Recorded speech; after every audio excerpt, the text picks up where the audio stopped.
I thank the gentlelady for yielding. Chair now recognizes the gentleman from Guam, Mr. Moylan. Thank you, Mr. Chairman and Ranking Member. I'm happy to be here on such an important security hearing about my backyard in Indo-Pacific Command and the importance of Guam, where is my home, and to relay to our panel that we feel the pressures you do, we feel the stress, and we understand the threat from our adversities in this region, and I'm so happy you're there. I'm focusing on that because Guam is where our day begins. We are U.S. soil. We have many allies in the Indo-Pacific Command, and we're the closest body of land that the United States has to our allies. Allies are our friends, but Guam is USA, and we are family. So I appreciate your importance in making that interest number one for you folks. And part of that, as we grow, we know with the Marine Corps is building up on Guam with our Camp Ben-Blas, and that agreement has gone since 2012. Where the United States and Japan came together, where Japan made an investment. Would you have an idea of that investment amount that Japan made for that move from Okinawa to help build the Camp Ben-Blas? I believe it's in the neighborhood of $3 billion. I'll also say, if I may, sir, half a day. Half a day. And your backyard is America's front yard in the homeland. Amen. Thank you. How about the investments that the United States has made thus far for the buildup of the Camp Ben-Blas?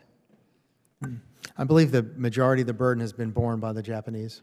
Okay, and we're still pumping in money to get the continuation of getting that built. And there's a great investment the island of Guam has done with our infrastructure, working closely to ensure that our power, our water, our roads are built to withstand all this movement coming into from Okinawa to Guam. The 9,000, as you mentioned, close to 5,000 Marines to facilitate being on Guam. It has a great impact on Guam's economy and our community, and we've been focusing on this since 2012 and up to the future, and we still got years to go for its completion. So the concern is, though, there has been made a comment by a senior military officer that says possibly the move from Marines going from Okinawa to Guam, we're going in the wrong direction. But we have already invested in since 2012 in the NDAA, this investment to happen. So Admiral Paparo, the Department of Defense, do you feel they are still committed to the agreement of the Marine Forces to move from Okinawa to Guam? Congressman, the DPRI, the Defense Policy Review Initiative, remains the program of record, and we are committed to executing it in a conditions-based manner. Thank you, Admiral. In addition to all this investment with moving the Marines from Okinawa to Guam, we also have other natural disasters that has happened. Specifically in 2023, we had Typhoon Mawar, where we causing nearly $43 billion in damage to our island. One of the major things that was damaged also, and is one storm away from being completely destroyed, is the glass breakwater. Investments have been made, construction is happening, but this is the key. This is our only port for our supplies that supply our community and our military. If that fails, it's total destruction. And that's our only supply chain to get these ships unloaded. So since this is being rebuilt, I would ask you for an update on the progress of the project and the estimated completion date of the breakwater repairs. Congressman, to my situational awareness, it's on track, but I owe you a more defined answer, and I'll give that to you in written form. But I believe it's on track.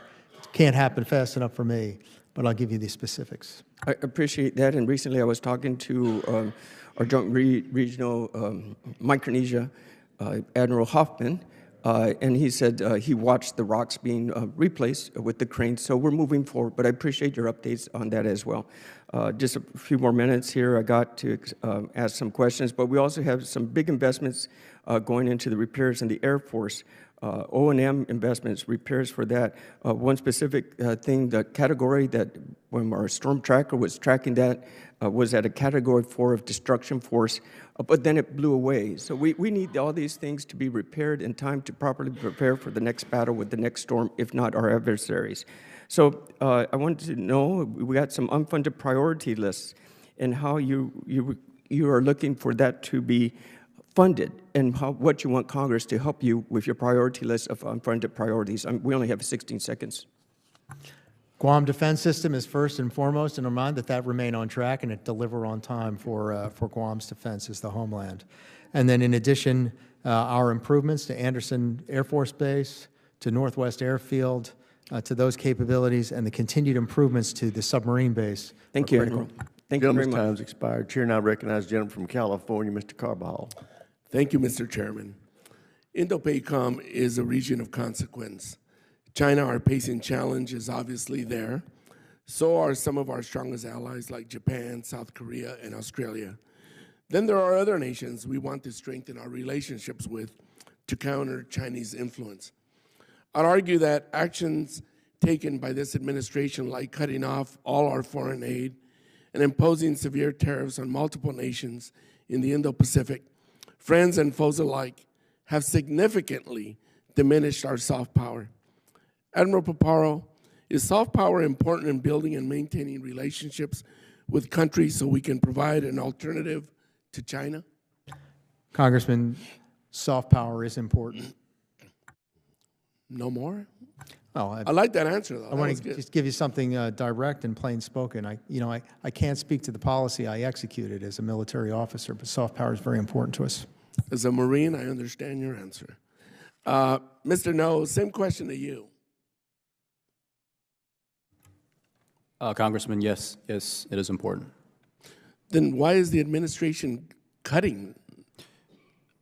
So, Congressman, on the issue of foreign aid, as you know, State Department has a lead for approving most foreign assistance programs. Department of Defense, we fully support reviews to ensure that American taxpayer dollars are spent to support concrete American interests. We will have honest conversations with our allies and partners about what America is able to do in the region, but we will absolutely make sure as the department that these foreign assistance programs are aligned with both the President and the Secretary's priorities and policies. Well, it's contradictory to what this President and this administration is doing, so I appreciate your response. Admiral Paparo, do you feel you have the space capabilities and support you need in your AOR, including tactical surveillance, reconnaissance, and tracking? And what are the risks of losing space superiority? We have shortfalls in our air-breathing ISR for persistent stare, and I would like to make up those shortfalls. And space superiority, domain awareness, space and counterspace are critical, indispensable, and would be the first battle and are critical to determining strategic, operational, tactical warning and gaining early leverage. That's the first battle, and it is primus et principis in ensuring our own capability to deter and to prevail. Thank you. China is producing aircraft, ships, missiles, and satellites at rates we cannot match. They are closing the gap in the quality of systems and have passed us on quantity. Even combined with Japan, South Korea, and Australia, their systems outmatch ours by numbers. This war is something that we must try to avoid. Admiral Paparo, do China actions from their intense procurement of systems to aggressive actions in the South China Sea suggest there is a way to continue deterrence? And what can the U.S. and our allies do to detour a conflict with China? Congressman, my first comment there is that we can match their capability, and it's a matter of will, and we have to get after it. And second of all is that we can deter them in those areas, and we have to work towards it. But we've got to preserve our combat capability that we have, and then we've got to build the right capabilities at the right time to continue overmatch. And I say that we can match, and it's a matter of will, not as a snarky way, but just as an expression of hope and determination. Admiral, you could always be snarky here. It's welcome. With that, Mr. Chairman, I yield back. I thank the gentleman. Chair now recognizes the gentleman from Indiana, Mr. Mismer. Thank you, Chairman, and I'd like to thank all the witnesses for their service and for being here today. Admiral Paparo, last year your predecessor was asked about the hypersonic threat in your AOR. He stated that hypersonic weapons would be a major threat to U.S. forces and a potential conflict in the region. 2 years ago, Vice Admiral John Hill, the MDA Director, testified before this committee that fielding a defensive system against hypersonic threat in 2035 was irrelevant and didn't meet the threat. Do you agree with that testimony? We have a now threat, sir, and I do agree. Thank you very much. Are you able to satisfy your requirements when the previous administration consistently came to Congress with an anemic missile defense agency budget request? Presently, I think the most important element is to keep those hypersonic weapons on the rails with counter C5 ISR, but I will not admit any complacency about our ability to execute that mission. Okay, thank you. Would you agree that in the absence of a glide phase interceptor, we should look at stopgap measures? Absolutely. Yes, sir. Okay. While we're at it, can you comment on how our depletion of exquisite effectors in CENTCOM, in the CENTCOM AOR against cheap drones is affecting your ability to maintain the required magazine depth for your AOR? We should equip our forces in the field with the right kind of capabilities that gets the numbers in the right way so that we're not expending capabilities that cost millions against something that costs thousands. Yep, agree. Also, Admiral Paparo, in your testimony, you state that the survivable long-range fires are a key priority for your area, AOR. When I hear that, I immediately think of hypersonic weapons. The Conventional Prompt Strike program is intended to provide much-needed long-range strike capability for deep inland targets. How important to you is that CPS gets deployed to your command on a submarine? Critical on submarines, critical on the surface as well for the Army. Okay. Also, the Navy is targeting 2028 for CPS to go on Zumwalt. If that program does not come to fruition, is it acceptable to wait until CPS is available to be put on a Block 5 Virginia submarine? Need the capability now, and we need to go faster to get it on Zumwalt as well and get those Zumwalts stationed in Hawaii where they can be on point. Thank you, sir. Perfect, thank you. You've also previously testified that SLCMN, enduring forward presence in the Western Pacific, offers range, flexibility, and survivability to extend deterrence and assurance. Congressman, I strongly endorse the acquisition of SLCMN at soonest availability. Not 2034? 20 now, sir. Thank you. Has your command defined operational scenarios in which SLCMN could be integrated into your theater operational plans? Yes, sir, and we'll continue to do so. Thank you. Also, Admiral Paparo, contested logistics will be critical capability to maintain our lethality and resupply not only of our forces, but of our allies in the Indo-Pacific. In your recent operational energy initiatives have been distracted with electrification and solar effects. What changes will you make to the Indo-Pac's operational energy effects, specifically related to investing in new, more resilient energy capabilities like advanced micronuclear reactors? I'm strongly in favor of providing the right kind of energy into the theater and not to be at any deficit at all. And if small modular reactors deliver that, which I believe they do, I'm strongly in favor of them, provided that they're operated safely. Thank you.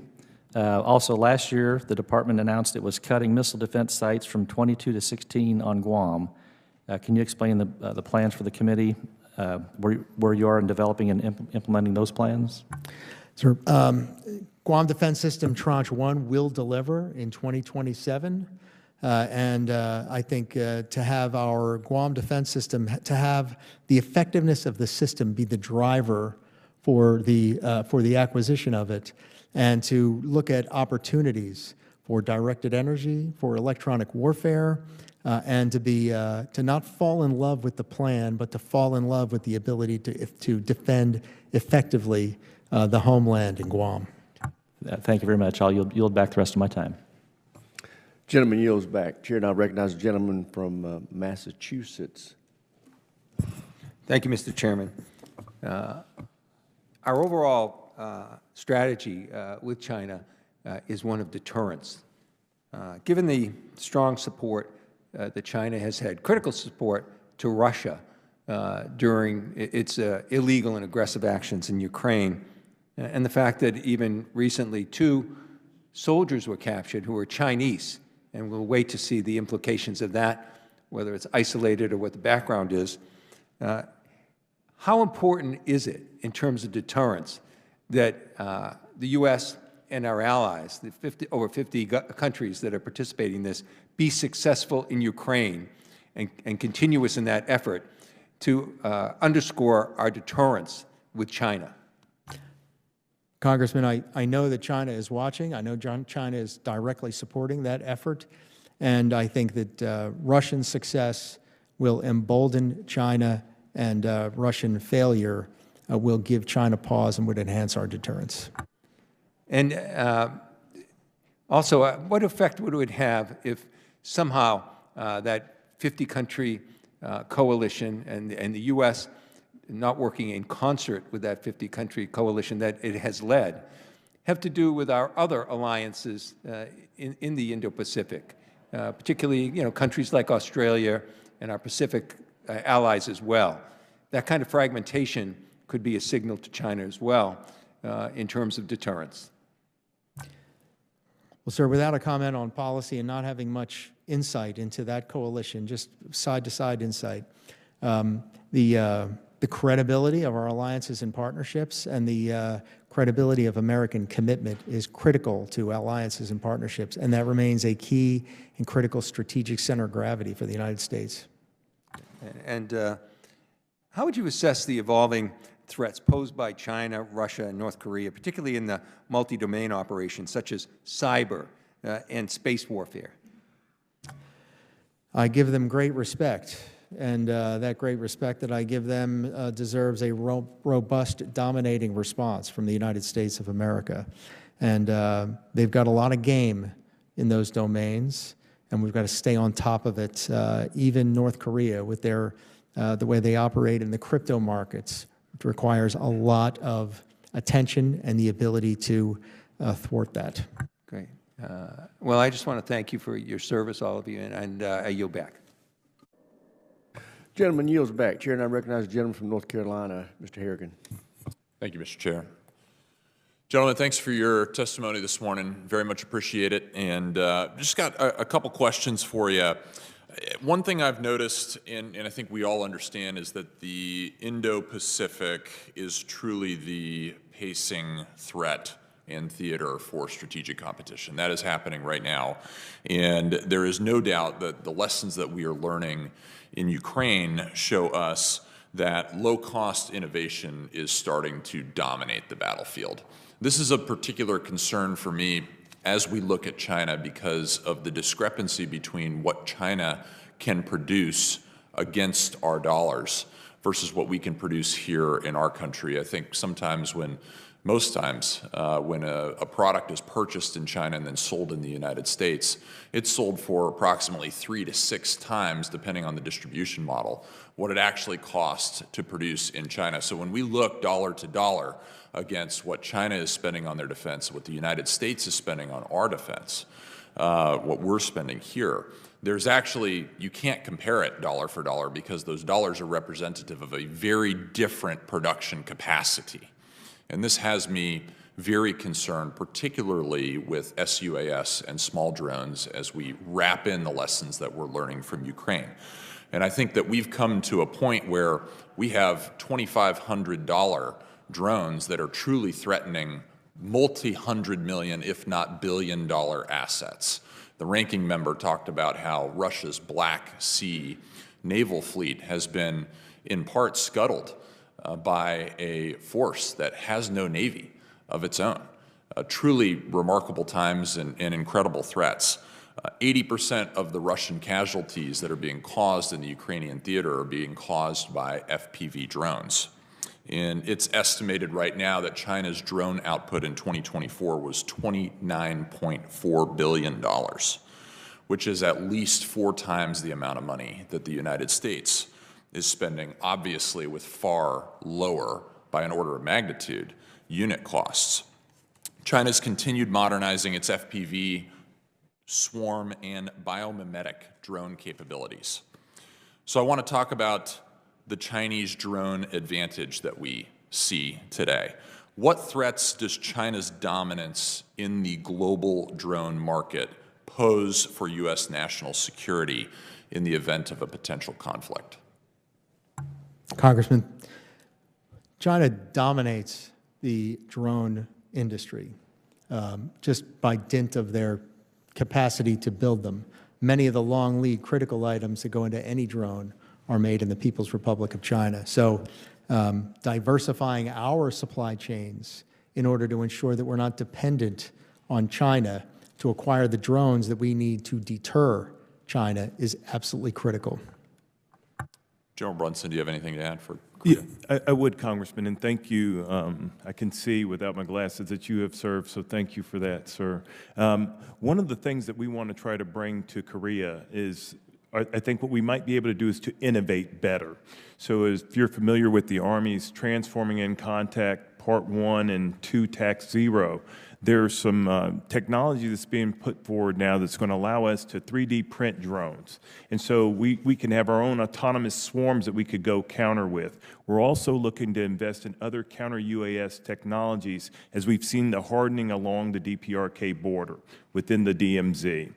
We've got to be able to see a bit further. And other things that we might be able to do in order to improve our ability to understand our operating environment is the use of technologies that already exist that would give us the same advantages. High-altitude balloons, for example, could be used to great effect, in particular on the peninsula. Are we doing any of these initiatives at the scale we need to do them in order to accomplish your strategic objectives that you've been given? I'm dissatisfied with the scale. I'm dissatisfied with the speed, and we have to go faster, work harder, and get better. Thank you, sir. Thank you, gentlemen. Mr. Chair, I yield back. Gentleman yields back. Chairman, the gentleman makes an excellent point, though, about Chinese spending. You cannot compare it dollar for dollar with the budgets of our country for defense spending or any other country. It is not apples to apples. And that's just one of many illustrations, and I'm glad that you pointed out. We now return to the gentlelady from California, Ms. Jacobs. Thank you, Mr. Chairman, and thank you to our witnesses for being here. Mr. Noh, first I want to turn to you. In your testimony, you frequently emphasize the importance of a whole-of-government approach to counter Chinese influence in the Pacific Islands. Yet, the administration has significantly cut funding to USAID and other humanitarian programs that traditionally are a part of a whole-of-government integrated strategy. Building on the question from my colleague, Mr. Carbajal, can you clearly explain how the reduction in U.S. economic and humanitarian engagement undermines our ability to implement this whole-of-government approach and directly hands China greater leverage? Congresswoman, as I stated earlier, the State Department has lead for approving. I'm not asking about the State Department. I'm asking about your testimony about whole-of-government approach. So I'd be happy to talk about what the Department of Defense is doing in the Pacific Island countries. We have extensive engagements in security cooperation programs under Title 10, Section 333. We work with these countries to improve their cybersecurity, enhance their maritime domain awareness. We conduct regular exercises. Of course, the focus is on posture and warfighting capabilities, but these are things that we do with many of these countries. The COFAs, the Compacts of Free Association that we have with three countries in particular, Palau, Federated States of Micronesia, and the Republic of Marshall Islands. That's another big emphasis of the department. We're doing a lot of great work with them. I understand all of the work that the department is doing in the Pacific Islands, but your testimony mentions whole of government, and DOD only is not a whole of government approach. Admiral Paparo, in response to a question by my colleague, Mr. Garamundi, you said that while review of USAID is ongoing, you would advocate for robust USAID in your AOR. Can you expand on why you think USAID funding is so important and how it helps you succeed in your overall mission? Our USAID programs, particularly the ones that work on necessities, food, water, medical, and critical infrastructure, they're key and critical to these poor areas, and they enable us to compete against the People's Republic of China, who operate in the same domains. Thank you. Now I want to turn to Taiwan. I think it's important for us to recognize what kinds of U.S. actions actually help shore up Taiwan's defenses and what kind of actions can contribute to escalation and actually make Taiwan less safe. For instance, the training and weapons the United States has provided over the years has helped Taiwan's ability to defend itself in the event of invasion, and we haven't actually seen that spark escalation with the PRC. On the other hand, symbolic types of support like high-profile visits or Secretary Hegseth's over-the-top rhetoric during his recent trip to Panama seem to have a more escalatory effect without actually making Taiwan any safer. So, Admiral Paparo, could you discuss ways in which the department is ensuring we're not unnecessarily escalating tensions and maintaining open lines of communication with the PRC? Congresswoman, the policy, enshrined in the 3 communiques, the 6 assurances, and the Taiwan Relations Act, stipulates that defensive services and defensive capability shall be provided to Taiwan while the department maintains the capacity to resist any resort to force that jeopardizes the social, political, and economic system of Taiwan. Sticking strictly to that policy and ensuring that that policy has the credibility that it requires, what comes to mind is the 3rd communique from August of 1982, I believe it was, which was that those services shall decrease with the demilitarization of the Taiwan Strait. And so being sensitive to affirm the 3 communiques, but to also execute them in accordance to the letter and spirit that they were initiated with is very important to us. Thank you, Admiral Paparo. Mr. Noh, do you believe Secretary Hegseth's very over-the-top rhetoric on Taiwan actually aligns with our stated policy as the United States? Congresswoman, I would disagree that anything Secretary Hegseth stated about Taiwan is over the top. He has emphasized the importance of reestablishing deterrence and doing so in the Indo-Pacific, and the department is moving with urgency and focus to do just that. Thank you. Deterrence is very important. Things we do that unnecessarily escalate without actually making Taiwan any safer are the opposite of deterrence. And with that, Mr. Chairman, I'll yield back. I thank the gentlelady for yielding. Chair now recognizes the gentleman from Virginia, Mr. McGuire. Thank you, Mr. Chairman, and thank you to our witnesses for being here today. Mr. Noh, you're doing a great job. I really appreciate what President Trump is doing, what Pete Hegseth is doing to return our military to lethality. We're eradicating the divisive ideologies from our military, and it is working. What I understand is recruitment is up, and I've spoken with soldiers, airmen, and Marines, and others around my district, and even on the southern border, and morale is way up. You know, we wouldn't have a country without our men and women in the military. So for all our service members, all our veterans here, thank you for what you do to keep us safe. It's great to see my Navy SEAL brother, Fleet Master Chief David Ism here today, and I see this as a way to continue service to our country. I think we would all agree that we have many threats at home and abroad, and you guys have covered a lot of territory today, and I'd like to talk about aircraft carriers. I'd like to focus on their role in, Admiral, in your area of operation, area of responsibility. I know you're pleased that the USS George Washington, CVN 73, has rejoined the forward deployed naval forces in Yokosuka, Japan.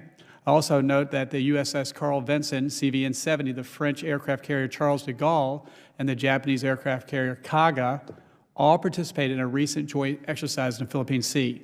The USS Nimitz, CVN 68, our nation's oldest aircraft carrier, I must have been around a while because I remember when that came into service nearly 50 years ago, is now deployed on what is likely her final deployment and heading west. The Secretary of Defense has emphasized the need to restore deterrence of our military and to achieve peace through strength. How do you see aircraft carriers' role in the deterrence mission, especially in the Indo-Pacific area, your area of responsibility? Congressman, carriers are absolutely critical in the weight of fires that they can bring, which is many, many times X almost any other capability. And when knitted together with the rest of the joint force, they're part and parcel of an all-domain force executing every mission from ASW to strike to air superiority. It's a mobile, capable airfield that the enemy would have to work very hard to target. And they work hard to target them because they are so afraid of them. So absolutely critical with the joint force, not at the exclusion of any other force, but in complement to that to achieve those critical missions. The PRC demands information, air, and maritime superiority as a pretext for their operations. Aircraft carriers are critical to contesting and gaining those superiorities. Well, I certainly support those efforts, and Admiral, I'd like to thank you for your response. Mr. Chairman, I'd like to submit for the record a recent U.S. Naval Institute Proceedings article entitled Aircraft Carriers Still Indispensable, written by Admiral Paparo, that provides an excellent summary of the case for aircraft carriers as a cornerstone for our national defense. Without objection, so ordered. All right, Admiral, as well, when you consider the potential conflict in the Indo-Pacific, contested logistics will be a critical capability to maintain our lethality and resupply, not only for our forces, but also our allies in the region. Do you share this sentiment? Most strongly. Our adversaries note that believe that the Pacific War was built on the ability to sustain, and I agree with them. What changes would you make to Indo-PACOM's operational energy efforts? You know, in my district, we have a nuclear power plant. We are building a small modular reactor, but I believe the world's first micro reactor is about to come from my district. And how important is that to helping you do your job? Sir, accepted. I mean, particularly the incredible efficiency of a nuclear reactor, with uranium delivering at its own critical levels 3 million megajoules per power per kilogram. It's incredibly efficient. It's small, modular, and you know, I can't endorse that enough. It sounds great. Well, what can we do here in Congress? I think we're all supportive, but in your words, what can we do to better support the warfighters to give you a chance to win the fight and come home? Sir, continued funding streams, and if continuing resolutions are a feature and not a bug, I'm not making a comment on that, putting the kind of provisions within continuing resolutions to be able to execute every program that we have, and authorities that enable a steady flow of funding, which provides a steady flow of predictability for the defense industrial base, which enables them to recruit, hire, train, retain workforce so that we can be at full capacity. Thank you. Gentleman's time has expired. Chair, and I recognize Ms. Strickland. Thank you, Chairman Rogers and Ranking Member Smith. I have the honor of representing Joint Base Lewis-McChord, home to tens of thousands of active duty service members, including the 1st Multi-Domain Task Force and future elements of the 3rd MDTF, 5th Security Forces Assistant Brigade, 1st Special Forces Group, and America's 1st Corps. And it's great to see you, General Brunson. Those stars look good on you. All of these things are regionally aligned toward the Indo-Pacific theater, and JBLM plays a central role in the U.S.'s ability to ensure a free and open Indo-Pacific. I'm going to talk about 2 issues. I will start with climate change and then the alliances and partnerships of AUKUS. Admiral Paparo, how are the U.S. military operations and plans being affected by factors like rising sea level, extreme heat, and displacement in heavily populated coastal areas? Some of our efforts align our Pacific Partnership and our operations with the typhoon season within the Pacific so that we can be more ready to respond to humanitarian assistance, disaster relief. Similarly, many of our expeditionary engineering capabilities work on key critical infrastructure, particularly through the Pacific Island countries. And so that ability to respond is front of mind.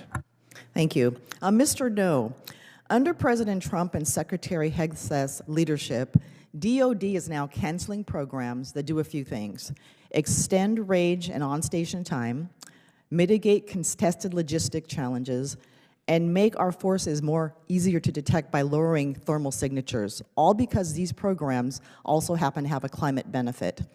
In his approach, Secretary Hegseth said, quote, "We do not do climate change crap." And this approach is actually curbing innovation and making us less ready. They don't make us more lethal, they don't protect our troops, and they don't help us confront a peer competitor. How can the department prepare for the realities of a conflict in Indo-PACOM, an environment of censorship where key decisions are being made because of a catchphrase instead of the actual benefits that protect our warfighters? Congresswoman, the focus of the department is and will remain on strengthening our posture and warfighting capabilities. And I believe the President's budget, which will be released soon, will reflect both the priorities of the President and the Secretary's priority of reestablishing deterrence in the Indo-Pacific. Okay, so the three things I mentioned specifically: extending range and station time, mitigating contested logistics, and making our forces harder to find by lowering thermal signatures. Are those things actually going to happen, even though the Secretary said that this was climate change crap? Congresswoman, that's a issue I'll have to take back and follow up with you on. Okay, so you don't know? I'm not sure, no. Okay, thank you. Now I want to switch over to AUKUS.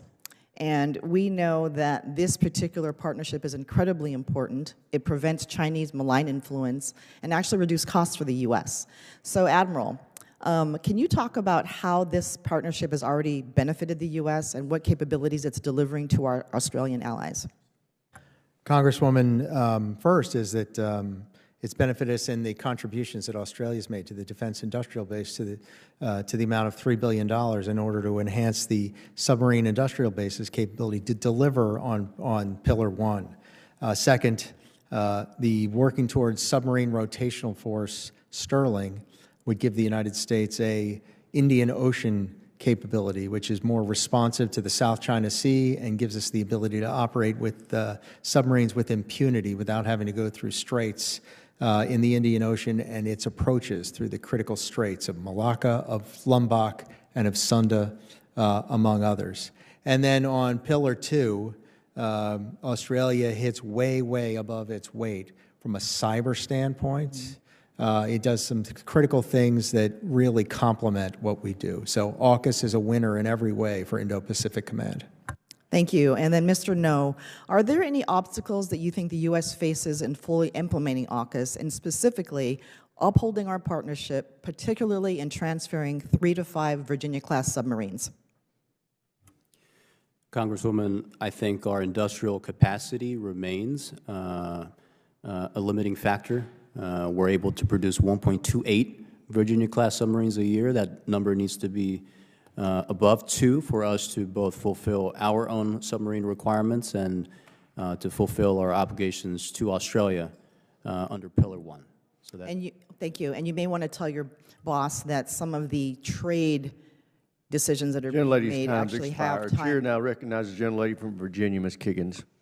Thank you, Mr. Chair, and thank you so much to our panelists and for your years of service to our great nation. I have the privilege of representing Hampton Roads, which is home to the Atlantic Fleet, also home to East Coast Ship Repair and Shipbuilding, and just thousands of military families and personnel, especially that are Navy members. So I want to focus on the Navy for a few minutes, but Admiral Paparo, we know that if conflict were to arise in Indo-PACOM area of responsibility, the men and women of Hampton Roads would be on the front lines of that fight.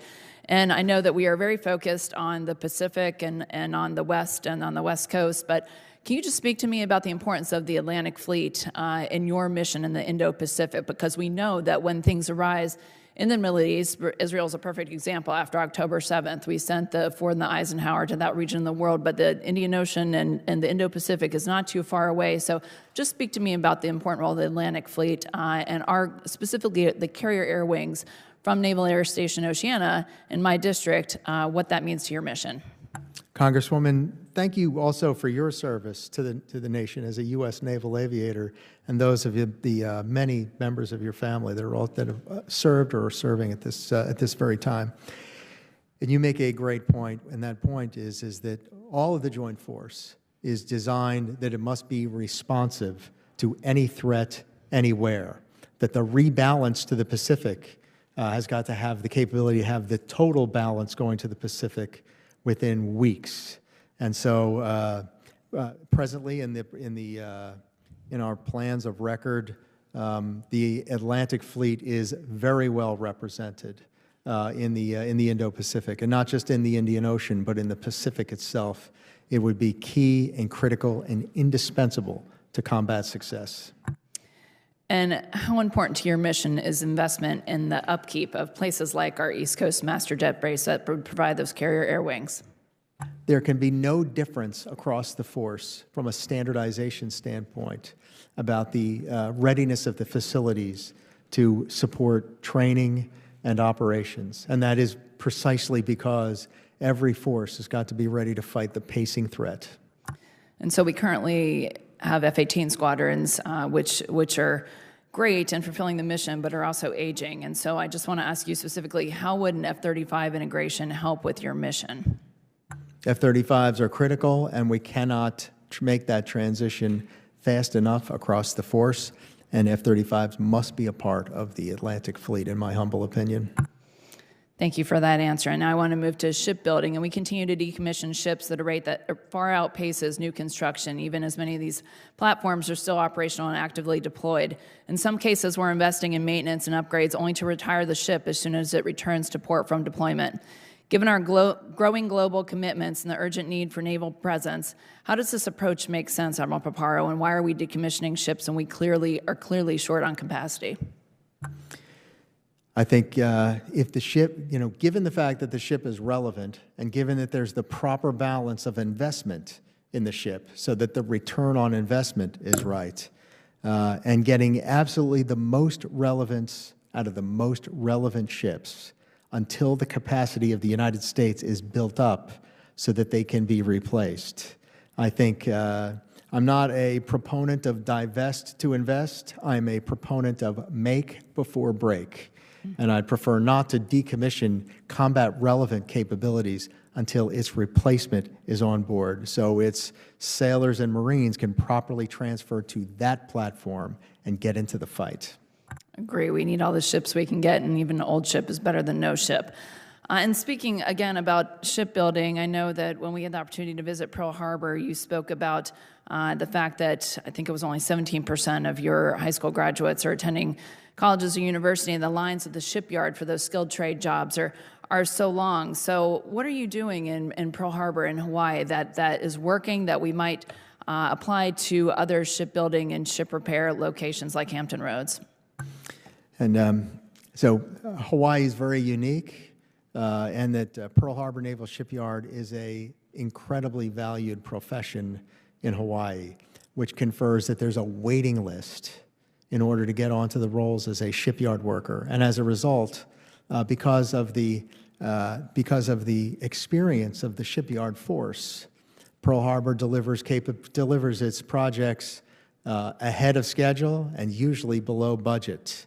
And that's a great model. And I think outreach in individual communities that similarly reflect and model that process where it's a highly valued profession, making sure that we keep pace from a pay standpoint, that we're not outcompeted for pay for shipyard workers, because 90% of any organization's hiring problems can be solved with pay. Gentlelady's time's expired. Chair, and I recognize the gentleman from California, Mr. Cisneros. Thank you, Mr. Chairman, and I want to thank our witnesses for being here today. And Admiral, I want to thank your Fleet Master Chief for your career, sir, and everything that you've done for this nation. Chiefs run the Navy. I'm a former naval officer. I can tell you one thing that when I left the Navy, I wish I still had I wish I could have took my chief with me there. The senior enlisted are a valuable asset to our military, and we need to do what we can to make sure that we support them in any way possible. I also want to say, just go back to Mr. Courtney's comments about the tariffs and what they are doing, Mr. Noh. The fact that we have three nations, Japan, South Korea, and China, that are coming together because of these tariffs, and these are three nations that have a history of contention. You may say it's not the tariffs don't affect the military, but it is going to have an effect later on in the military, and so the Department of Defense should definitely be speaking up on that there, because it is going to affect us at some point. General Brunson, I'm going to start with you, sir. We've seen the DRP, the DPRK, and Iran provide support to Russia during the Ukrainian conflict, supplying soldiers, munitions, critical minerals, The strengthening of these relationships continues to undermine the security and stability of the Indo-Pacific region. What are we seeing in the reverse as far as, I mean, those Russia, China supplying materials, technology, and things to North Korea? And really, what have we learned from the North Korean Army with their experience there in Ukraine that is going to benefit you and your knowledge? Yes, sir. So one of the first things I would say is I'm concerned with, more importantly, what's coming back versus what's going out. I can see very, very well all the things that are going out. But coming back is technology. Coming back is critical munitions that are coming back there. What's coming back is critical materiel, which is changing our operating environment in a large way. And then what it's causing us to really do is look at how we might counter those things, that we might be able to continue to deter them, or have Kim Jong-un say, not today, not today. And some of that has to do with the posture that we take as we sort of organize ourselves differently within our operating environment. And I think that another thing that I'm looking at routinely is, how am I communicating those things back out? How am I going back to ensure that not only our friends, partners, and allies are also witting to this, but how am I communicating back with Indo-PACOM to ensure that we are able to talk about the changes that we might have in our OE as well? Have you learned lessons from about the North Korean Army, about how they've been operating and what they've been doing in Ukraine that are going to be valuable to you? Yes, sir. We most certainly have. Good. Thank you. Admiral, you know, you and your fellow COCOMs are competing for assets continually, whether it be the aircraft carriers, air squadrons, special operation forces, Patriot missile batteries. Can you discuss the challenges that you're facing there in trying to respond to China's operations while you're competing for those assets? Yes, Congressman. Understanding that, there's a high demand for the global force is just my job. So mitigating that when the department, when the Commander-in-Chief makes a decision to shift one capability to another theater, and to be able to mitigate for that. And sometimes it's the substitution of other relevant capabilities. Sometimes it's knowing what the response time is of that capability to restore it to the Indo-Pacific. All those are important factors. And so our job is to take the policy decisions and to mitigate those, to express the risk, and to do our very best to restore deterrence and to provide the indications and warnings if it has to return to a theater that has more exigent needs. Okay. With that, thank you very much for that answer, Admiral. And I got about 30 seconds left, so I'm just going to yield my time back. Thank you.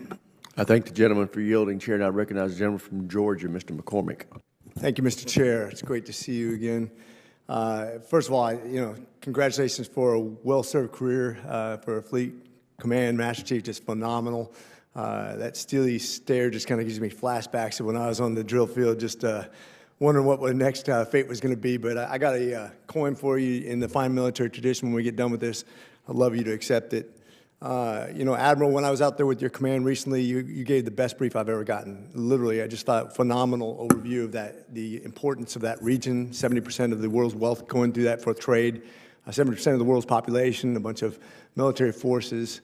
Really excited about what you bring to the future vision of the military. I'm really, what a great visionary you are, and I'm looking forward to working with you two, General, in that really important region. I'm sure we'd love to turn in our ties for a flight suit or an M4 and go out there and be on the pointy end of the spear, but yet here we sit, determining the fate of the world as we seek it. I'm curious right now with what's going on in North Korea, and I'd let either one of you can speak on this. The instability that region right now, and seeing what their government's doing with their former government, their current government, and the importance of somebody we fought alongside of, not just in Korea, but in Vietnam and other regions, what they can bring to the table still, and can we count on them in this regional conflict? Thank you for the question, sir, and I appreciate it sincerely that I can just share with you what I'm seeing there in Korea right now.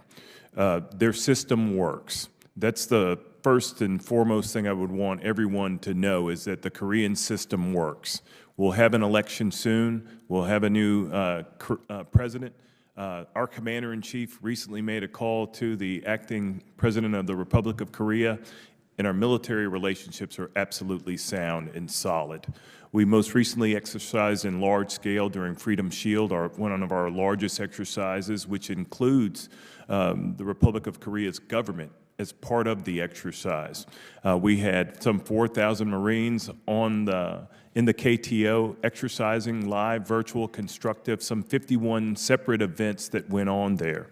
I believe that the situation we find ourselves in right now is one where we're going to continue to increase our capacity. There was talk earlier of investments being made. I'm very pleased with the investments that are being made by the Republic of Korea military writ large across their joint force, and I'm especially excited about the opportunities that we have to collaborate in a combined fashion to produce effects on the Korean Peninsula. Fantastic. Yeah. As a guy who spent several tours over there with the ROK Marines, knowing their motto, Pilsung, which means, must win, victory. They only have one objective. They only have one battlefield, one enemy, and if they lose, they're all dead. So I hope they resonate around that message and understanding their mission and their importance to us in that regional conflict. There's been a lot of questions, Mr. Noh, about the tariffs and the impact of the relationships between our country. I'm going to ask you to agree with something I'm about to state because you say, this is not really my field. And they've said, but you got to bring it back to the Secretary of Defense, make sure he understands. One thing that we all understand as military guys who've seen what everybody understands around the world is strength. It doesn't matter if you're Asian, doesn't matter if you're Arab, it doesn't matter if you're African, it doesn't matter if you're Latino. Everybody understands strength. And I think if we come from a position of strength, the results are obvious. What I've seen with the tariffs is now, for the first time in my lifetime, 0-0 tariffs reciprocating from Japan, Vietnam, Cambodia, Israel, India, the entire European Union, and more to follow. 50 countries come to the table saying 0-0. Could we ask for a better result in tariff negotiations that puts it in a position of strength? Because everybody understands fairness, and there's nothing more fair than a 0-0 tariff. And it's more beneficial to the United States because we've been at a disadvantage all this time. And I think it puts us in a position where people understand strength and fairness, as well as anybody, and especially in the Indo-Pacific region, where people understand the Bushido. They understand strength, they understand fairness, they understand honor. And I think it puts us in a very good position, if you have any comment on that. Congressman, of course, the President emphasizes needing to negotiate from a position of strength, and that's something Secretary Hegseth strongly believes in as well. I think that pretty much sums it up, and I'm out of time at this point. But once again, to the Command Master Chief, congratulations on a well-deserved career ending, and we look forward to fine things in the afterlife. Semper Fi. All right. Chair now recognizes the gentleman from Illinois, Mr. Sorensen. Thank you, Mr. Chairman. Good morning. Welcome to our witnesses, Mr. Noh, Admiral Paparo, and General Brunson. Thank you for your insights, for your leadership as we face a new realm in the Indo-Pacific. I'd like to first take a minute to acknowledge Taiwan, both as a democracy and a strategic ally. While we work to boost our own domestic semiconductor manufacturing capabilities, we must ensure that Taiwan is able to contribute to our supply chains. Working together to develop new technology and innovation means that we work together to make both of us secure.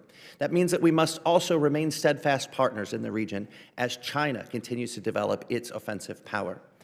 Mr. Noh, I'll begin with you. Last week, President Trump announced that he would impose a 32% tariff on Taiwanese goods. I don't know if that number has changed in the past 15 minutes or not. If we hurt the Taiwanese economy, how can the administration demand that Taiwan spend more on its own defenses? Congressman, the department is working to prioritize our security assistance to Taiwan. Currently, we're leveraging the different tools we have at our disposal, whether that's PDA, FMF, FMS, or TISCI, the Taiwan Security Cooperation Initiative. Arming Taiwan and strengthening Taiwan's defense capabilities is extremely important for not only the defense of Taiwan, but for strengthening our posture and reestablishing deterrence. So we're moving quickly to do that, and we're committed to doing so. So what I'm hearing from you is there is 100% connection between Taiwan and the United States with this relationship? Congressman, the future of Taiwan does matter to American interests. Admiral Paparo, in your written testimony, you mentioned how critical our European allies like the UK and France are to security in the Indo-Pacific. How important is the all-of-the-above approach to keeping the region secure? Congressman, the more partners and allies that demonstrate that they have concurrence on the security interests of the world, noting that the world globally will be highly, if not completely affected by conflict in the Indo-Pacific. And when a partner demonstrates their expression of will by putting key capability in the Indo-Pacific, it confers more legitimacy and more leverage on the cause that the Taiwan Strait matter shall not be changed by force. I appreciate that. Mr. Noh, I want to go back to the discussion on North Korea. Besides strengthening our force posture in the region, how is the Trump administration planning to address North Korean aggression? And will President Trump be sitting down with Kim Jong-un? Congressman, on your last question, I cannot speak for the President on whether he will do so, but I will focus on and explain to you what the Department is doing. North Korea poses a serious threat, not just because of its nuclear arsenal, but due to its development of missiles that are capable of targeting not only our allies in the region, but also the United States homeland. So we will continue to work with our South Korean allies, and of course General Brunson and our team at USFK to make sure we have a strong deterrence posture to deter the North Korean threat. Both the Admiral and the General have mentioned in their testimonies that North Korea is seeking Russia's help in developing more advanced satellites and drones, missiles, and submarines. Mr. Noh, what is being done to prevent coordination between Russia and North Korea, especially since we've just found out the news yesterday that we have Chinese fighting alongside Russians against Ukraine? Congressman, I'd be happy to have this discussion more in depth in a classified setting. Happy to follow up there. Okay, we'll do that, and I'll yield back the balance of my time. Gentleman yields back. Chair now recognizes the gentleman from Colorado, Mr. Crank. Thank you, Mr. Chairman. Mr. Noh, Admiral, General, thank you all for your service to our country. I know each of you have served, and I appreciate all the years and decades that you've served our country. Admiral, and I apologize, I missed a lot of your verbal testimony. We've got another subcommittee, and I had 32 amendment votes in that committee, so I'm sorry about that. But I'm real encouraged. I did read your testimony. I'm real encouraged to see a sizable section of your written testimony dedicated to discussing Indo-PACOM's collaboration with Space Command and how vital intelligence, surveillance, reconnaissance, and tracking capabilities are to winning the fight. And I fully agree with you when you say, quote, space superiority is essential to Indo-PACOM's operations across all domains, unquote. And I want to start by asking you the same question that I've asked all of our combatant commanders. And I understand that it's difficult to answer in detail in open forum. But in your opinion, is the space-based threat to the U.S. posed by Russia and China greater, lesser, or the same than it was 4 years ago? Sir, Congressman, it is unequivocally greater and growing by leaps and bounds for China by year, and also Russia's working very hard on it. And we may follow up in closed session a little more on that as well. Admiral, you also say in your testimony, U.S. Indo-PACOM requires enhanced ground-based space surveillance networks throughout the Indo-Pacific region. Can you provide more information on the systems or capabilities you need to win the fight? Sir, may I please defer to our classified session? Of course. Thank you.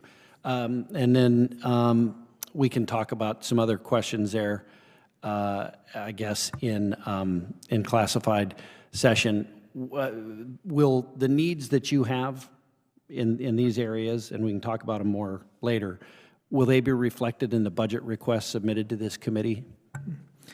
Sir, they are reflected in detail in my 1313 report and are provided in detail.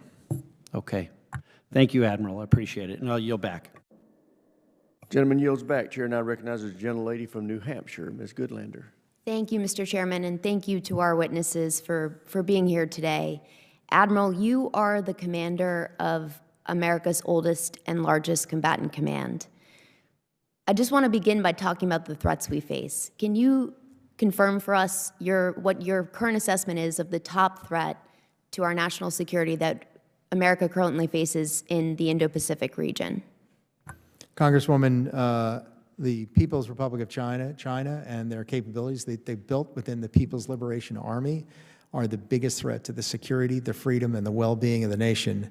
Russia also has a sizable Pacific fleet with whom they are growing in their exercises with the PRC. And I also acknowledge the threat of North Korea, which is significant and growing in cooperations with the others, and violent extremist groups as well.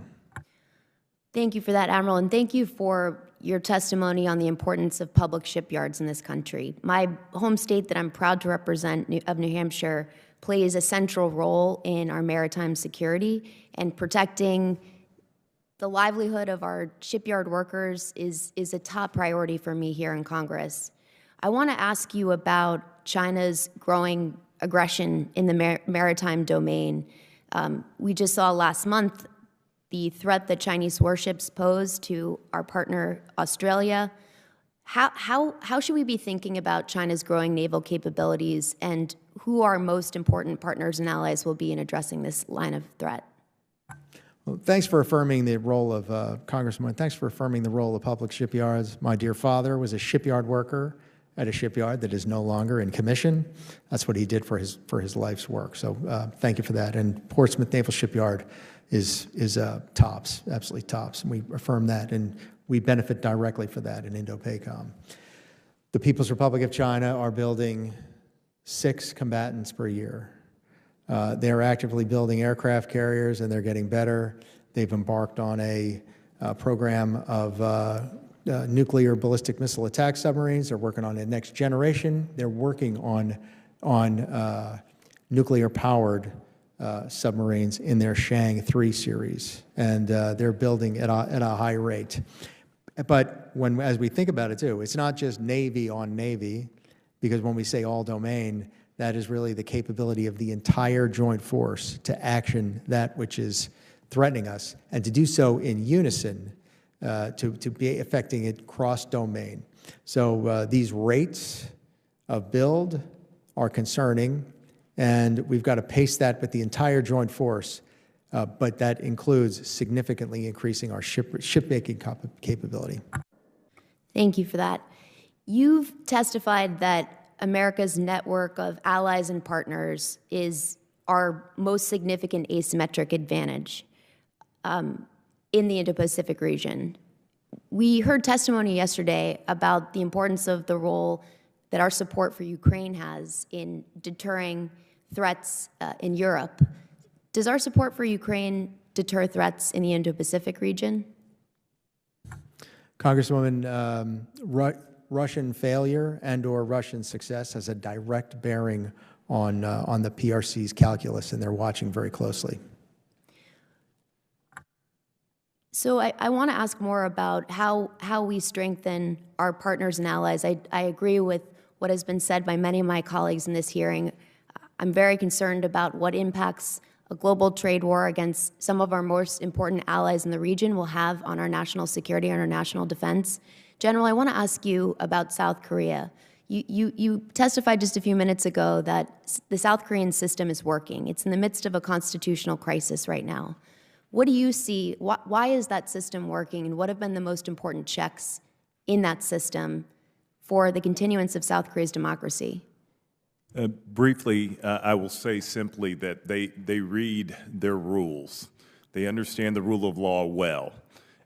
They also are following exactly what they said they were going to do. They were going to send things to a constitutional court. They were going to continue to move forward. What I would like to note is the stabilizing force that the military's been in that country, whether it be wildfires in the east, or a training incident which affected a great portion of the population. The military has been able to do all the things that are necessary for that country to give time and space for their Constitution to do exactly what it said it was going to do. Gentlelady's time's expired. Chair, and I recognize the gentleman from Texas, Mr. Gooden. Thank you, and thank you all. Admiral, I had just some brief questions for you about, first, artificial intelligence, successful integration of AI and machine learning into command and control functions is a key challenge for our military. And near-peer conflict will require robust C2 systems that can not only ingest massive quantities of data across the kill chain, but can also generate operational insight at the tactical edge and in denied environments. Given the commercial platforms that have been validated by Indo-PACOM, how are you using commercial capabilities to meet these needs? Congressman, we're in run at U.S. Indo-PACOM as an AI-enabled headquarters, not to replace human judgment, but to augment it. And so the employment of AI models, I won't tell you what the names of them are, just in the interest of ethics, in conjunction with cutting-edge command and control systems, and then linking both our top-secret databases, our secret databases, and its own open source learning models from which there is a rich data field, is enabling us to make better decisions faster at the strategic level, at the operational level as we link the functions of command and control, information, intelligence, movement maneuver, fires, security, and protection. And this has got to take place at the strategic level for decision-making, operationally and linking those functions, and on the tactical edge from swarming capabilities so that just to increase the efficiency and the effectiveness of the force that we have far above what our adversaries can. Do you feel like we're ahead of the curve in that respect? You pay me to be never ahead of the curve. And so I never view that we're ahead of the curve, too. I think we're doing some cutting-edge things. I know that our adversaries are working on it, too, and you pay me to do those things better and faster than the other guys do. Well, thank you. I still want to keep visiting. Changing course here, in October of 2023, the Defense Logistics Agency conducted a war game simulation known as Camo Land, and that demonstrated severe domestic production capability gaps in the clothing and textile supply chain. And the war game also showed that DLA stockpiles were unable to fully mitigate wartime demand and would have resulted in the military personnel lacking uniforms, combat boots, and the corresponding physical protection. There was language in the 25-year NDAA directing DOD to expedite this presidential determination that action needed to be taken, and DOD has not requested a PD for items such as American-made body armor, ballistic helmets, ballistic plates, and organizational clothing and individual equipment. And I know I'm catching you off guard, perhaps, so we can visit offline if we need to. But as a combatant commander, can you explain the impacts to your ability to conduct operations or even execute an operation plan in your AOR without the materials and resources as discovered by the Camoland war game? And if presidential determination is granted, allowing DLA to use DPA Title III funds to help build the defense textile industrial base capacity, would that give you the flexibility needed in your operational planning? Congressman, from a wargaming standpoint, bad news is good news because we act on it and we run to the problem. As I've discussed earlier in my testimony, World War II was won every bit as much on our ability to supply, to sustain the force as any. We frequently overlook items that we take for granted. This is why we do war games, and we embrace that data, and it's our duty to act on it. Well, I just want to thank you all. I'm very impressed, and thank you for all you're doing for our nation. Keep up the great work. Thank you. Yield back.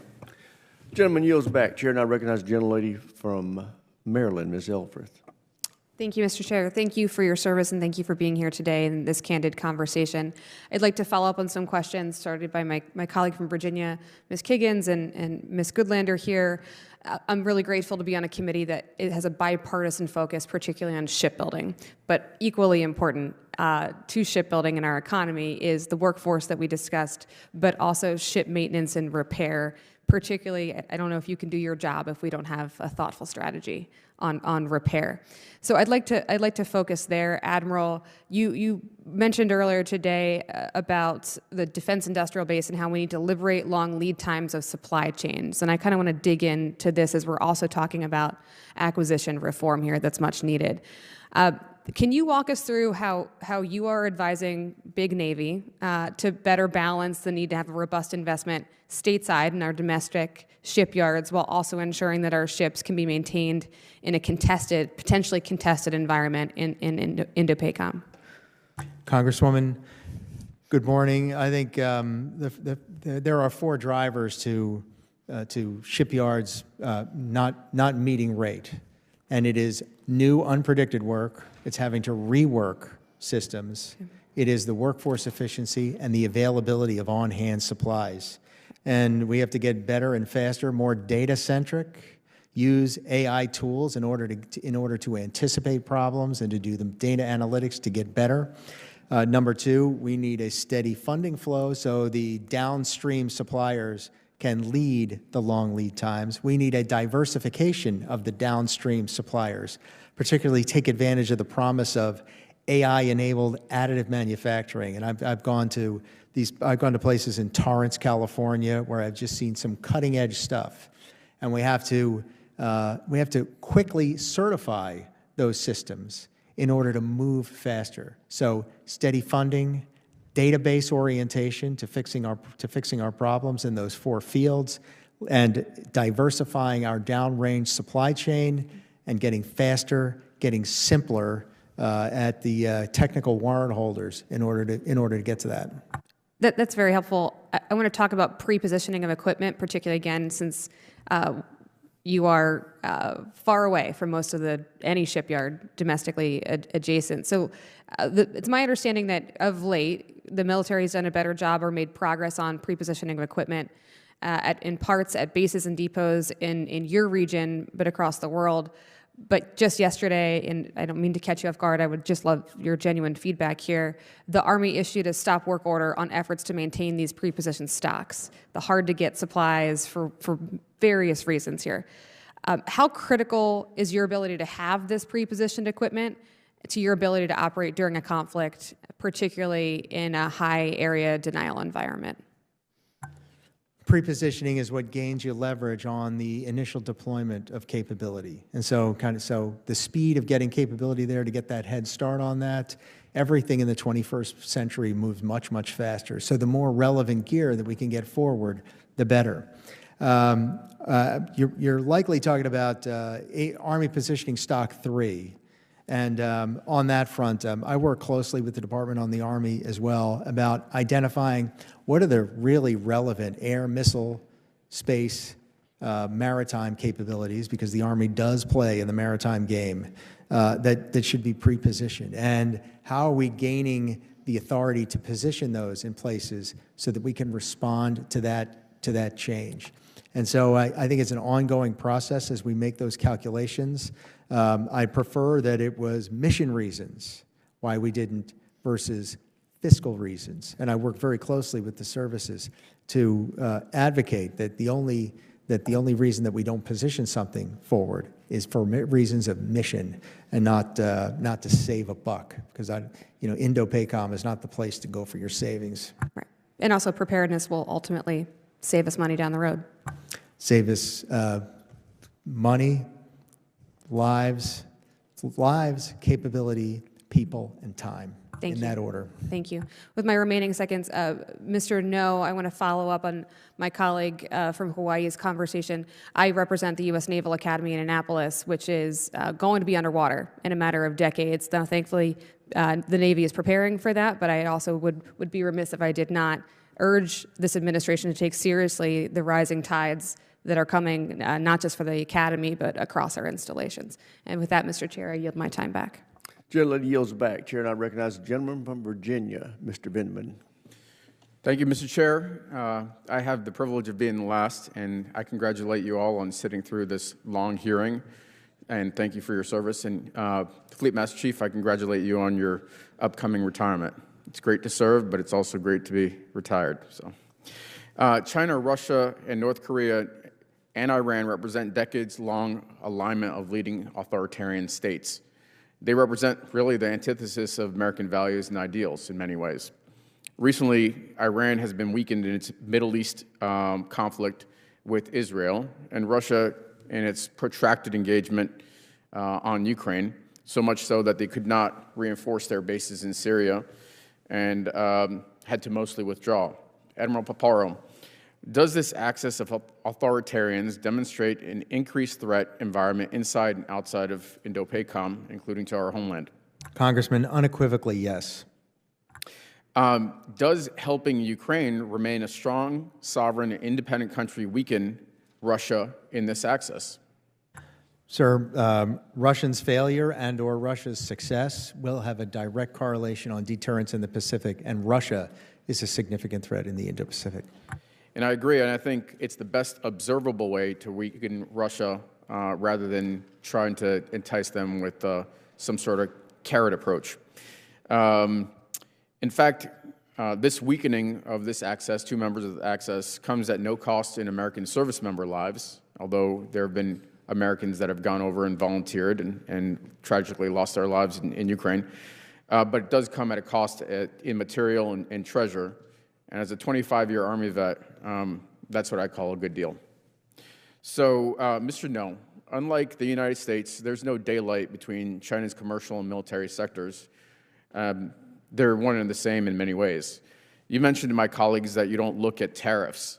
However, because the military and commercial sectors are intertwined, then in your role, and certainly the Secretary must take the impact of tariffs into consideration. I mean, I think back on history and the U.S. oil embargo on Japan and the prelude to World War II and Russia's attack, Japan's attack on Pearl Harbor. In your assessment, does this constitute a major escalation with China and escalate military tensions? Congressman, I will talk about what I know and what I've been working on, which is that the department has been moving quickly at the direction of our Secretary of Defense to strengthen our posture, to strengthen our alliances and partnerships with our allies and partners throughout the region, to reestablish deterrence and to deter China. So we've been doing so, and we will continue to do so. So, I mean, has the department conducted a risk assessment of the administration's tariffs impact on the risk of additional conflict or potential conflict with China? And does the department have will the department do so? Congressman, I'm not sure if the department has conducted such an assessment. That's something I can take back. Okay, I encourage you to do so. If we're choking them off economically, and they've already indicated an intent to seize Taiwan, where it seems like we might be further driving them into an aggressive posture against us. So something we should look at certainly from the department's perspective. Now, looking at the impact of tariffs on our partners, we're asking our partners to raise their spending to 5%. If we're at the same time we're looking at the risk of a global recession and a U.S. recession, what are the chances that they're going to be able to increase their spending in a recessionary environment? Congressman, Secretary Hegseth has communicated the message not only during his visit to the Indo-Pacific in Japan and the Philippines, but when speaking with counterparts throughout the region, that they need to step up and do more. And I understand that, but what I'm asking you to do, and you may not be prepared to answer this now, and I don't have much time left, but I encourage you to look at what the imposition of these tariffs does to the request to increase military spending. So thank you, and I yield back. Gentleman yields back. Chair, and I recognize the gentleman from North Carolina, Mr. Davis. Thank you so much, Mr. Chair. And I believe I might get to be the last one today before you. But thank you so much for your patience and being before us today, to Admiral Paparo, to General Brunson, and to Mr. Noh. Any deterrence or offensive maneuvers in the Indo-Pacific region require a resilient and modernized amphibious fleet. Newport News Shipyard, great hope of revitalizing the domestic shipbuilding industry, employs more than 1,000 residents in North Carolina's 1st Congressional District. We go right across the line, and this becomes a very important pipeline for us. And I've listened and heard your remarks, and so far when we talk about workforce, data, AI, looking for a steady funding flow, going through the certification process, and all the concepts and ideas as you reflect on where we need to be, what would you say is the greatest challenge, if there is one or two? For manpower, sir? Yes. The greatest challenge is pay. It's being able to outcompete other employers that match the work, and the work is not as arduous, as tough. And so when we're competing with a job that's just not as hard on the I just say it's a shipyard work is hard trade work, and you can't compete with a services type industry on equal pay. Yeah. I just want to follow up. How is Indo-PACOM partnering with, for instance, Transcom to balance older foreign-made vessels with procuring new ships to maximize sea lift capability? Well, first, we collaborate as a military sea lift command, the component of Transcom. We hire out console tankers to be able to hire commercial providers to be able to take up some of that capability. We hire out commercial air services to execute tanking airborne, and we do a great deal of movement via contracted air. But in the unforgiving hour, the best way that we're going to be able to get to contested areas is with gray hulls and gray tails for our ships and for our aircraft. Yeah. Well, I want to, again, thank the witnesses for being here. And, Mr. Chair, we're going to yield back the balance of the time. Gentleman yields. Chair, I recognize as the ranking member. Thank you, Mr. Chair. I just wanted to follow up a little bit on some of the earlier comments around the tariff thing. Not trying to be excessively argumentative, but I'm curious about the answer to this question.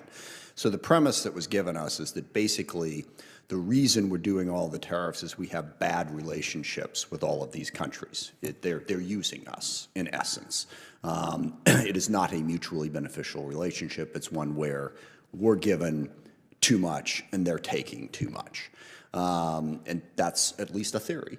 But I'm just curious, General Brunson, you work with South Korea. Do you view our relationship with South Korea as mutually beneficial, or do you think they're taking advantage of us? Congressman, I view it as mutually beneficial. Thank you. And Admiral Paparo, it's tougher with you because you got a whole bunch of different countries to worry about. But is there a country out there that you think is taking advantage of us that we're partnering with in Australia, Philippines, Japan, Taiwan, any of these places? Or do you view our relationships with these countries right now, prior to all the current, contested stuff, is it mutually beneficial, or are we being taken advantage of? Ranking member, from my seat with the military instrument, it is mutually beneficial. So, and Mr. Noh, I know you ducked all of this because, DOD doesn't put tariffs in place, but it is a whole of government thing, as you said in your statements, in diplomacy, development, certainly trade and business is important part of it. It impacts your job. I mean, it clearly impacts. If we have an antagonistic relationship with a country in Admiral Paparo's region, I would trust that you would think about that. I mean, what you do about it is highly debatable, but It's not really your answer that tariffs and trade relationships have nothing to do with our national security interests or with the Department of Defense's mission in the Indo-Pacific, is it? Ranking Member, I will speak to what I know, which is the defense relationship that we have, the relationships we have with our allies and partners throughout the region. In that regard,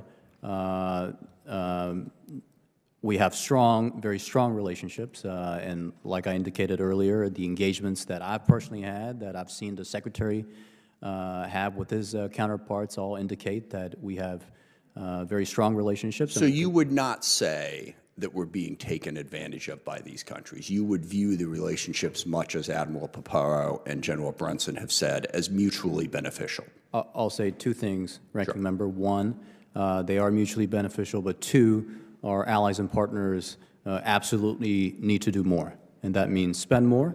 That means buy more of the right capabilities to strengthen our deterrence posture.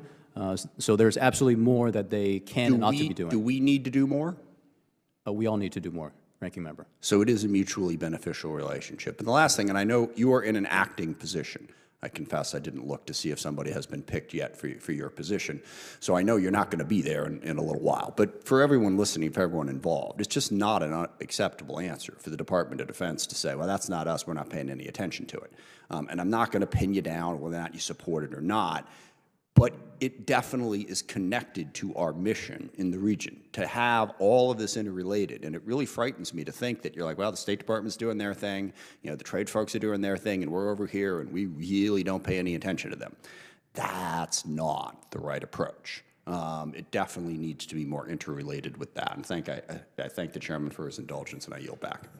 Thank the gentleman. Chair, now recognize the gentlelady from South Carolina, Ms. Mace. Thank you, Mr. Chairman, and I want to thank our witnesses for being here today. The Indo-Pacific region is a dynamic region strategically critical to the United States, as you all know, and our national security. China's rapid military expansion, significant advancements in technology and cyber warfare, and its aggressive pursuit of economic and political influence represent its very aggressive and calculated effort to reshape the region and to displace the United States. We now recognize that a formidable adversary is systematically working to undermine our influence and reshape the region. President Trump is committed to ensuring peace through strength, and Congress must act to ensure the department is resourced to meet the challenges we face. Through increased capabilities, robust partnerships will create a network of deterrence that can effectively counterbalance the CCP's malignant goals. And dare I say, we have a president, he's the strongest president we've seen in my lifetime, who can stand up to Xi Jinping, stand up to communist China and the threats that they are pursuing against the United States and our allies. The challenges we face in the Indo-Pacific region are not fleeting. We've got to respond with a comprehensive whole-of-government approach. Our strategy must be defined by preparedness, innovation, capability, and also swiftness, decisive action, being nimble, being fast, which is something we need to work on these days, as you all know. The PLA has made significant progress towards fielding a joint force that's capable of challenging the U.S. in every domain. So my first question is to Admiral Paparo today. There have been many reports on the staggering pace of the PLA's Navy shipbuilding activities. How does the U.S. shipbuilding measure up? Congresswoman, the PLA is building surface combatants at the rate of 6 per year. The United States are building surface combatants at the rate of 1.6 per year. PLA is building 2 submarines per year. The United States is producing 1.28 presently. Attack submarines per year. We're working on Columbia-class SSB. How does the quality of the Chinese manufacturing of their naval ships and submarines compare to the U.S.? I think from a capability standpoint, just numerically, they're not as capable on range. You know, the SM-2, SM-3, SM-6 dominates their capability. The Tomahawk land attack missile dominates their capability. Our sonars are better. Spy-6 radar is going to be a better radar. Our ships are more capable from a tonnage standpoint. They're more capable from a weapon standpoint and in the electromagnetic spectrum. And then in the event of a conflict, do we have sufficient naval yard capacity to repair and refit our vessels? I assess we do not, Congresswoman. And what do we need? I mean, How quickly do we need to move on that? We need to fire up more shipyards, and we need to fire up more ship-making capability unequivocally. How would you rate the PLA's ability to conduct joint operations between the air and naval forces with the First Island chain? Inferior to the United States in every way, working to get better every single day, and I see the palpable progress. And how does that affect their anti-access area denial strategy? They get better at it, and it requires me to counter it, us to counter it more effectively. But they're getting better at it, they're proliferating more, and they're getting more and more joint in their exercises and more farther afield. And we've all seen them. They engage in destabilizing behavior in the South China Sea as they seek to advance expansive territorial claims. It's increasingly resorted to non-militarized tactics to bully their neighbors. Mr. Noh, how is the department working with partners to increase their capability to withstand the CCP's coercive actions in the South China Sea? Congresswoman, we're doing a great deal in the South China Sea to work with our allies and partners to strengthen our posture, to enhance their capabilities. I think one good example is the Philippines. We're conducting monthly bilateral operations with the Philippines. We provide them ISR support. When did we increase the joint operations? How long has that been going on? Or the increased frequency with them? The exact timeline, Congresswoman, I will have to get back to you on that. Yes, sir. Congresswoman, we've greatly expanded the Bala-Katan series, the Salak-Nib series, the Archipelagic Defense Continuum series, and we're working towards heel-to-toe exercises with the Philippines at greater numbers and with greater joint and combined capability, and bringing in more partners, Japan, Australia, among others. It seems to have been more effective, particularly the last 2 years, I would argue. But thank you so much, gentlemen, for being here today. Mr. Chairman, I yield back. Gentleman yields back. This concludes the open portion of this hearing. We will reconvene in room 2212 at 1:15. This hearing is adjourned.